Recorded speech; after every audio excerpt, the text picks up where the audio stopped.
L'amitié de Brice Chaga et Kylian Mbappé est digne d'une bromance. Il a commencé à lui couper les cheveux à 18 ans et aujourd'hui il a de nombreux clients dans le foot et dans la musique. Il nous a parlé d'amitié, de son parcours extraordinaire et il nous a même fait une démonstration de contour avec Blaise Matuidi. La crête c'était pour le spectacle. Le spectacle il est fini maintenant.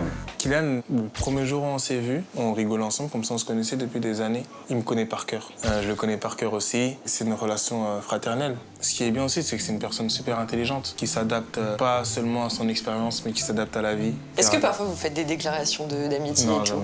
jamais. Ah ouais? Jamais. Même là, c'est ce que je dis, il va le voir, il va l'apprendre. Hein, mais... On devrait s'en faire plus, non? Ouais, on devrait s'en On faire parle plus. beaucoup des déclarations d'amour, mais on devrait plus dire à nos amis qu'on les aime quand même. Ouais, il le sait. On n'a pas besoin de se dire je t'aime.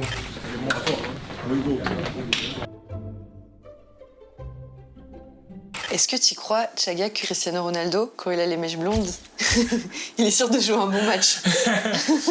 Ça joue. Déjà, il y en a certains qui sont très superstitieux. Je sais que Kylian, il faut toujours qu'il soit frais. Achraf, pareil. Je pense que dans le football, il y a certains précurseurs de mode, coiffure. Il y a David Beckham, il y a Djibril Cissé, Pogba. La coiffure, ça peut jouer bien, comme ça peut jouer des mauvais tours. Et si aujourd'hui, il y a un gros match et que tu arrives avec une coiffure rose, surtout ici en France, on va te... directement, on va te terminer.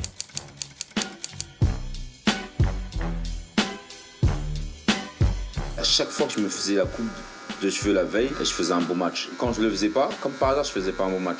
Mais je me souviens, même en sélection, au début, le coach, il voulait pas. Tu te souviens, Tchaga? Ouais, c'était dur à chaque fois pour que je puisse venir à Clairefontaine pour les coiffer. Il me dit, c'est notre rituel. C'est pas possible de faire ça. Toi, c'est qui le footballeur qui a les meilleures coupes à chaque fois? Moi? Non, je rigole. Je sais pas, je me demande comment c'est à l'intérieur, s'il y a encore des sièges, encore des...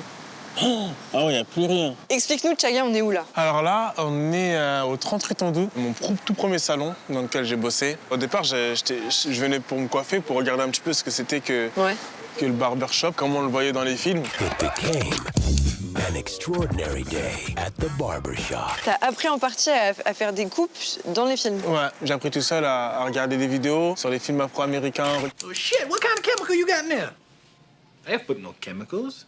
Only juices and berries. Quand je venais pour y bosser ici, c'était compliqué à la maison. Mes parents, ils voulaient pas forcément que je fasse de la coiffure, parce que j'avais arrêté l'école pour faire de la coiffure. Okay. J'étais en première année de licence de droit. Donc t'arrêtes pour dire que tu veux être coiffeur, tes parents, ils comprennent pas forcément. Moi, mes parents, ils sont pas d'ici, ils sont africains, ils sont venus à Paris pour voir leur enfant réussir, pour voir leur enfant faire des grandes études.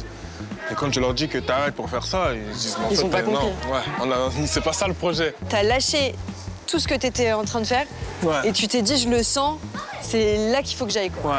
J'étais têtu. Je pense que si moi, à cet âge-là, je vois un petit aussi têtu que moi, j'aurais envie de lui mettre des gifs, je pense. Parce que je vais me dire, mais il est fou, en fait. Mais moi, en fait, il n'y avait qu'une seule issue dans ce que je voulais faire, c'était réussir.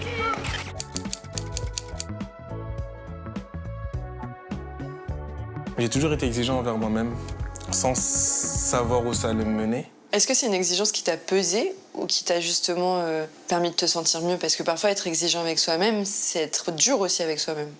Ouais, des fois, c'est vrai que des fois, ça me pesait un peu trop parce que des fois, j'étais mal quand j'avais pas ce que je voulais, que j'étais pas à la place où je voulais être. Mentalement, des fois, ça m'a vraiment pesé. Mais je ressors que du positif parce que ça m'a fait avoir des ressources d'énergie pour atteindre certains objectifs. Tu travailles avec Dior, tu fais le tour du monde pour suivre tes clients, tu fréquentes certaines des personnes les plus influentes du monde. Ouais. Quand tu racontes à tes parents ce que tu vois quand t'es en voyage, est-ce qu'il y a un moment où tu t'es dit « Ah là, je sais qu'ils sont fiers de moi ». Tout le monde connaît Dior. Même mes parents connaissent Dior. Et quand je leur ai annoncé, ils ont réalisé sur le temps, mais vraiment dans les yeux, je l'ai vraiment vu. Moi, mon père, c'est un Camerounais. Les Camerounais, on est très fiers. Donc on ne montre pas trop ce qu'on ressent. Et quand j'ai vu mon père me montrer vraiment ce qu'il ressentait et la fierté qu'il avait, c'est quelque chose qui m'a vraiment touché. Tu le coiffes ton père maintenant? Ouais, je le coiffe. Depuis que j'ai commencé, je le coiffais. C'était un de mes premiers clients aussi. Donc il faisait le fier qu'il voulait pas, mais il se faisait quand même coiffer. Hein.